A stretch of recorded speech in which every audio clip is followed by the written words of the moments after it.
Hi there, welcome to In the Rough with Angie. I am here with my new friend Dawn Olivia today, and we are going to be talking about her heart, her podcast. She is on Facebook, she's on Instagram, you're even on YouTube. I found you on YouTube as well. So, very easy to find, lots of platforms. And so, your podcast is called Resilience with Dawn Olivia. And just to start out, Dawn, what are two words that you would use to describe yourself? Wow. Resilience mama. That Oh, I is like that. words. That is Yes, well. Yeah. I love that. I'm a word nerd. So I actually looked up resilience and Yeah. then I looked up like words that are similar to resilience and then words that are opposite to it. So hmm I'll just read out the definition of resilience and then the words attached to it. So resilience is the capacity to withstand or to recover quickly from difficulties, toughness. So Yeah. words synonyms, words that are similar to a resilience are flexibility, pliability, elasticity, durability, strength, adaptability, grit, persistence, perseverance, stubbornness. And Yeah. then words that would be opposite to resilience are rigid, weak, helpless, dependence, or stiffness. hmm Does hmm that does that That kind is of define yes. what Yes. you're about? Yes. And we do not want to be the opposite. Yes, for sure. So we had talked a little bit on Threads is where we found each other. But you've been through probably the hardest thing I would guess in your life about 5 years ago when your son was murdered. Yes. Are you comfortable sharing his story, what happened, Oh yeah. and then, like, right after that, how you got through it? Because that to me seems like the hardest thing to ever go through on earth. So just kind of explaining, yeah, the process of how you responded to that. Yeah. Yeah. Well, it was actually June 25th of 2020 is when he got shot. It was a day after we just celebrated my youngest daughter's 16th birthday. I was at work. I picked up an overnight shift. I was managing a group home at the time, and she didn't have coverage for overnight. And I was like, well, I could do it, even though, it was leading into my day off. I decided to stay at work. Probably about, gosh, I don't know, probably about somewhere between like 8:40, 9 o'clock at night is when my daughter, she FaceTimed me. I remind you, she's a teenager. She'll never FaceTime me. Not me.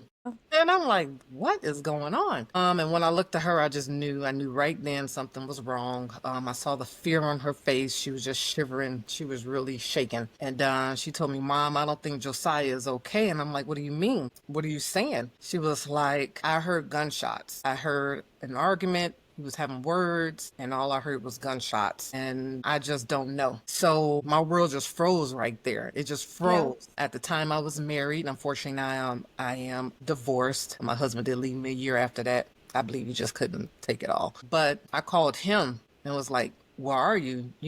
Gabby's telling me something's going on. You're Josiah with her gunshots." And he was at work, decided to do some overtime too. I was like, oh my God. So he calls our neighbor that's across the street who we're close with. And it breaks my heart. She's an older woman. But she found my son on our front doorstep, just bleeding Wow. out. And then Lance called me after they had called the police. And I just went so fast. Everything was so fast. I wanted time to speed up so I could get to him. And it Right. just was not moving fast enough for me. Yeah.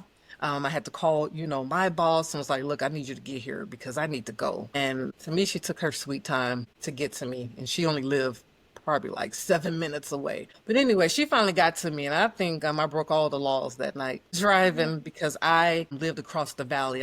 We're in Arizona. I worked in the East Valley, but I lived in the West Valley. So it's about a good 40-minute drive, but I think I probably made that drive in 20 minutes. I think I was driving the Indy 500 that Oh, night. I believe it. But I sped to the hospital because by that time my husband called me and told me he was there on the scene. The police was there. The ambulance was taking him, rushing him to the nearest trauma unit, which was a little bit, not too far from us, but a little bit of ways. So I get there to the hospital, and guys, remind you, it's COVID.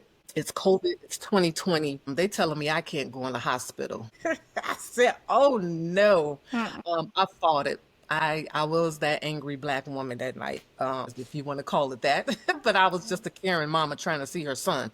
They brought out the administrator, she brought out the head of the surgeon department, like all the heads was there. I don't know why that night, but they all came out and they talked to me. He was in surgery when I got there, and whatever happened, I just say God showed up because I was allowed in that hospital and I stayed by his side until he took his last breath, which was a couple of days later, June 27th, when we pronounced him dead because he had no brain waves, no functioning. He was shot in the head and he was shot in his left arm. And I believe they did, all that they could, maybe. So till this day, the murder still is not solved. It's unsolved, which is hard for me to believe because my son was only with me for 9 months. It's a whole backstory, Angie, Yeah.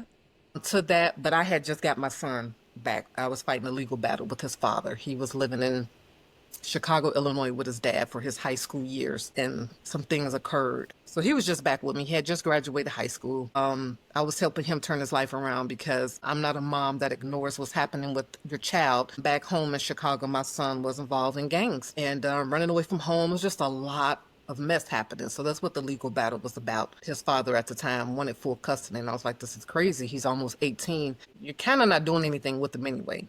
Just look at his record, what's happening, and this is a gifted kid. My son was very gifted, and I say that because they tested him, and he just tested off the charts, blah, blah. He was a numbers guy. But long story short, very heartbroken. I was very angry with God. I will tell you that. I almost turned my back on God because of this, because I wasn't understanding why my grace wasn't sufficient to cover him, why I couldn't have a miracle at that time, why he couldn't save my son, Okay. why he wasn't chosen to be healed in the moment. Right. But this was a calling that God gave me. This is actually how I started my podcast, was because of this, because you don't know how you're going to bounce back from something like Right. that. But it was God, I tell you, it was all God. It was me leaning into him, reading my Bible, praying more, that kept my sanity, because I almost didn't want to live after this. And God was like, no, I'm not finished with you. You have a purpose. You have 3 daughters still here. I have 3 daughters. So that gave me that drive to push. And then I started looking at the world at the time. COVID was happening, the shutdown. There was a lot of deaths, a lot of suicides happening at that time. I was like, you're right, God. I need to help shed some light in the world to bring some positivity. I want people to still want to live despite Yeah. what we're going through, meaning a Right. shutdown, this virus that just came out of nowhere, and the suicides that was happening. It was a lot just happening, a lot of gloom that year in 2020. And I didn't want it to take nobody out. I decided to push through. I decided to live, even though my life was in shambles. My marriage fell apart. A year after that, my husband did leave me, and I'm here to pick up the pieces. I still have my youngest daughter that was in high school. My other 2 daughters lived out of state, and I had to press. We ended up living in a hotel after that. Her and her Yeah. dog. I ended up getting my daughter a dog because she was real close to her brother. Everybody always thought they were twins. So all I could say is, you have to dig deep within you and find that reason to live. Remember your purpose. Stay close to God if that's for you, because he was for me. He is still for me to this day. And why I do what I do with Resilience with Dawn Olivia podcast. I talk to a lot of people sharing their stories, their resilience stories, because I want people to know you can get past this. You're not alone. Yeah. Somebody else is going through this too. May it be in your personal life, may it be in business, this too shall pass. You can have greatness here on earth. You can have heaven here on earth. Yeah.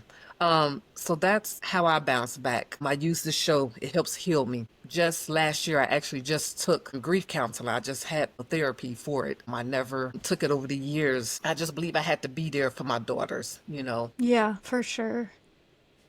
But God is all I can say. But God. To him all glory. So, a couple things I love, and I'm thankful that you got to be with your son during his last breath. Like, I'm so thankful for that. And I cannot imagine the pain of all of that. I also can imagine being disillusioned and being angry at God. Did you? Because I often wonder, like, if the worst thing ever happened to me, how would I talk to God? Like, I love him. I need him. Yeah. What is that conversation like Um, when the worst happens? What is that conversation like with God? I asked a lot of whys. You know, Yeah, I was just me. I didn't sugarcoat it. I was harsh. I really was. And I just asked all the questions with him. How could you let this happen? Why did this happen? I just got him back. He was just turning his world around. He just graduated high school, signed up to HVAC school, which is what he wanted to do. Got hired on full time for Amazon. He was supposed to start that, and things were looking up. I was thinking of entrepreneurship, business wise, for him with that skill set. Because at the time, my husband at the time, he was an electrician, and I was like, "Ooh, we could do some things with this world." right. What he's going to school for, and combine some things. Yeah, I was angry. I was angry and I was hurt, and I just got in the Bible and I just remembered. I remember the test that God went through. I remember Job. I remember how God died for me, for my sins, that this wasn't what he wanted, yet it had to happen because everything God allows, everything has to go through God.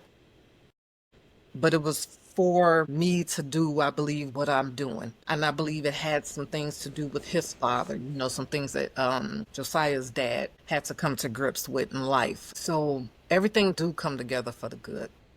It really does. I know it's harsh, it's heartbroken at the time, but this is what he gave me. And so this is what I'm doing. I also pushed through for better gun laws with a cause called Demand for Action. I stand with Moms Demand Action here in Arizona. They have certain chapters all around the world. So it brought me a cause, and I pushed through for that because I believe we need better gun laws.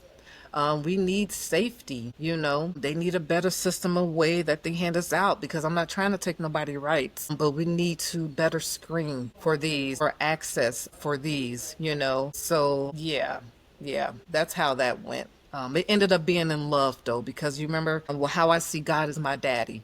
Yeah. And so I cried. I cried on my father's shoulder.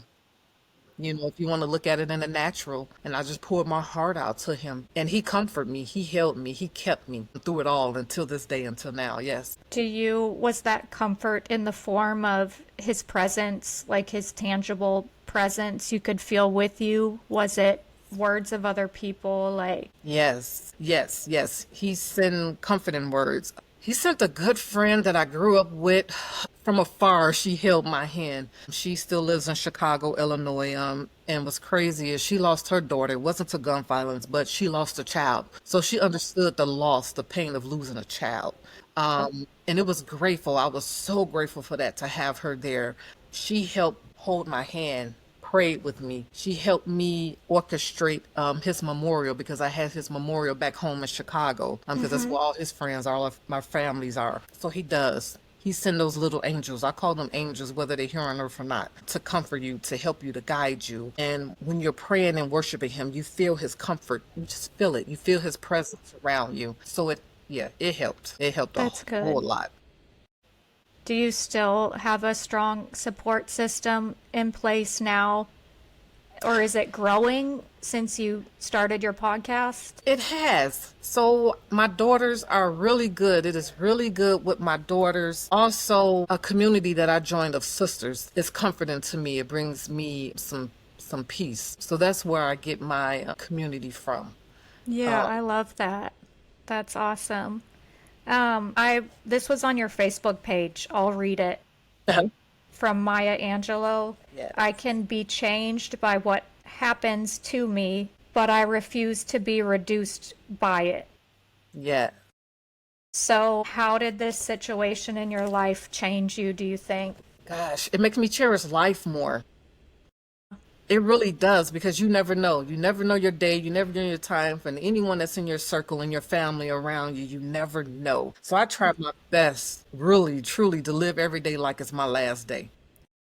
I know some people don't even want to think about that, but We just never know. We Yeah. never know. And I'm always spreading that love to the next person, asking people, have you reached out to your children today? Did you talk to your mom, your dad, one that I know that's close?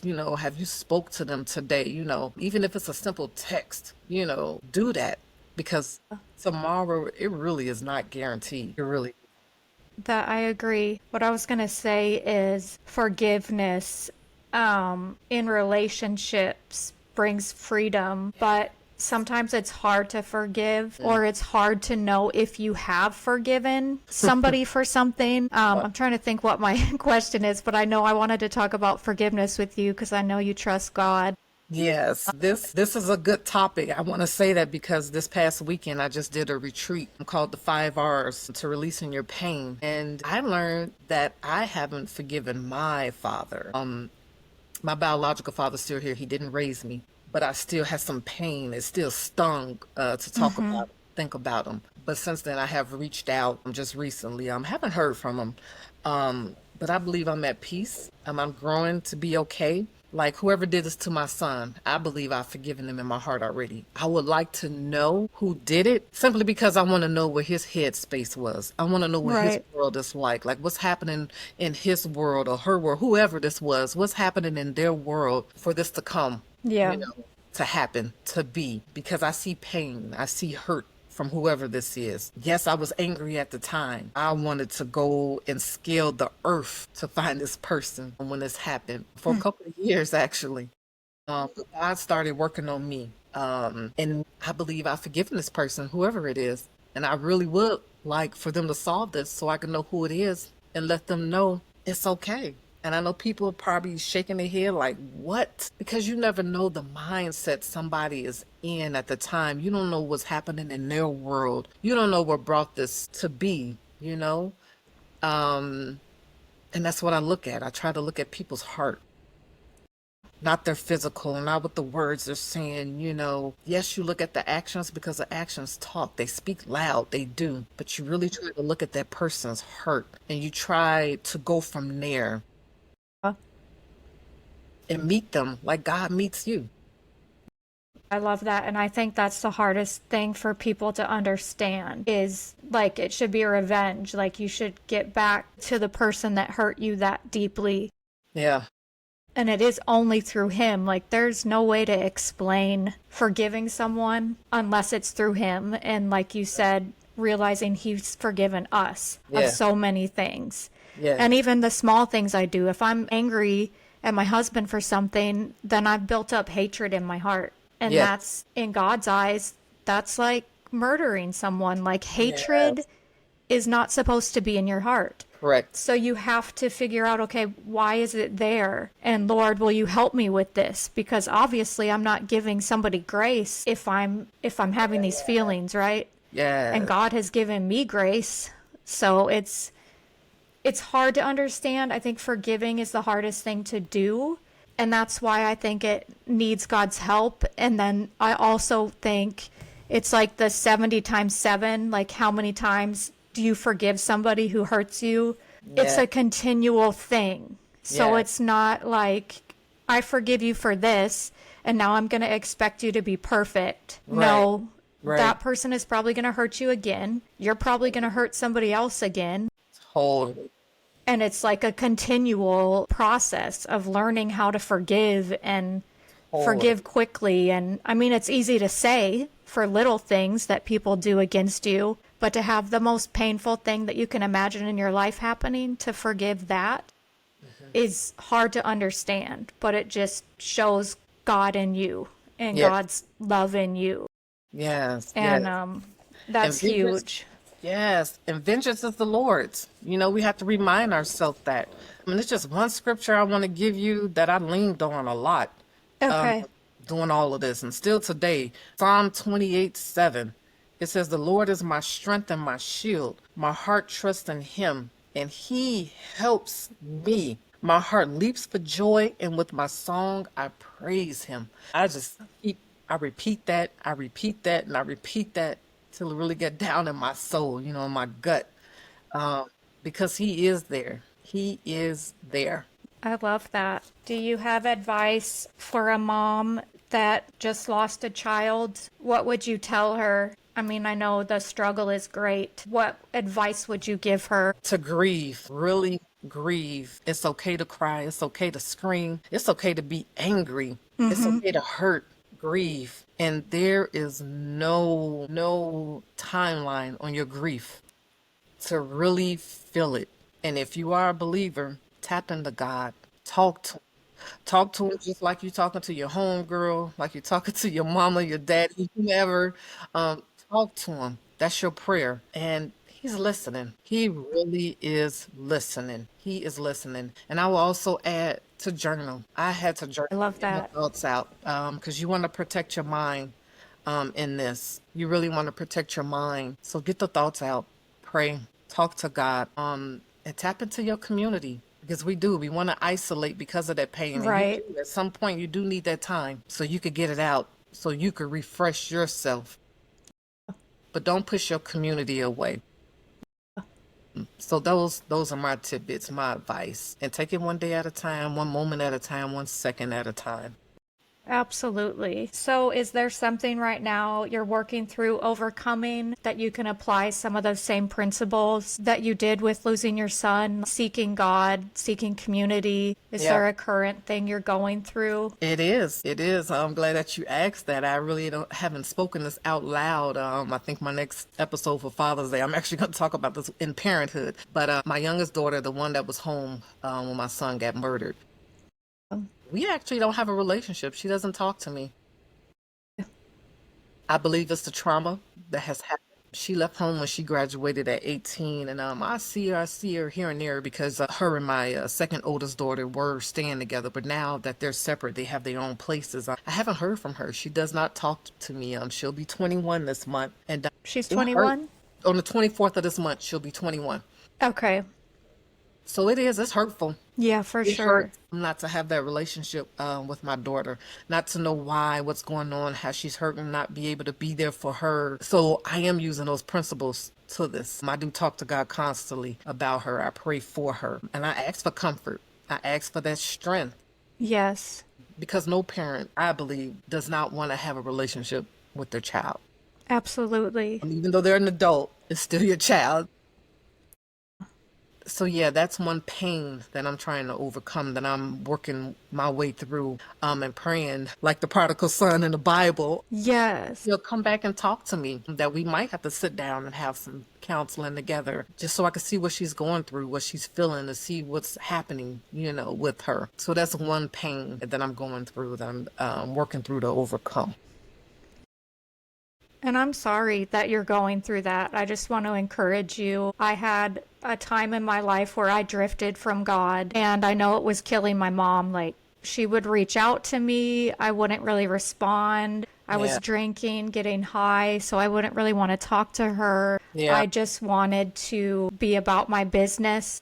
Right. And I didn't see the pain that it caused her till later in life, but Mhm. she just kept praying for me. She Yeah. just planted little seeds of Yeah. faith, like the situation that you're in is not who Yeah. God made you to be. You know, He has other things for you to do, He has a purpose for you, and it's not what you're involved in right now.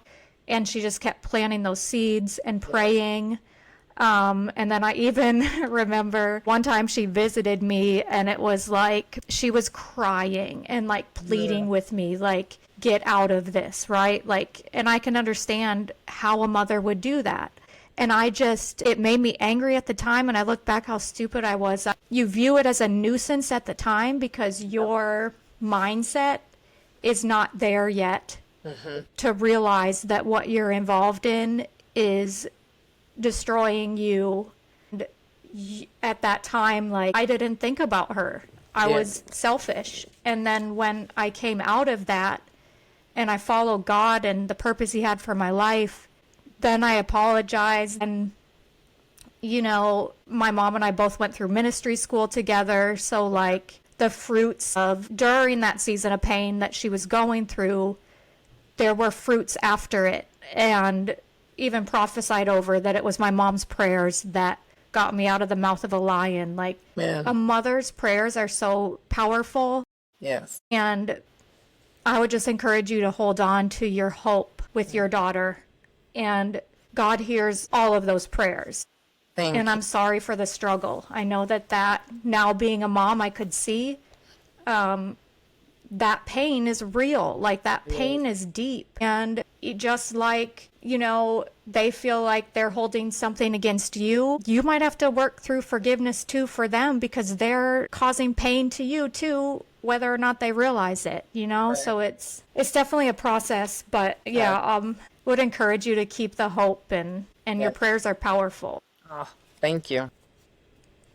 Yeah. So you now link with others to, do you feel like the biggest thing you're trying to do is bring awareness to gun violence? Like, is that the main thing you're trying to do, or is it kind of multifaceted? I'm going to say multifaceted. I am just starting to really get active with the group about gun violence, and I am about to dig my heels in that. My main thing, though, I'm looking at grief.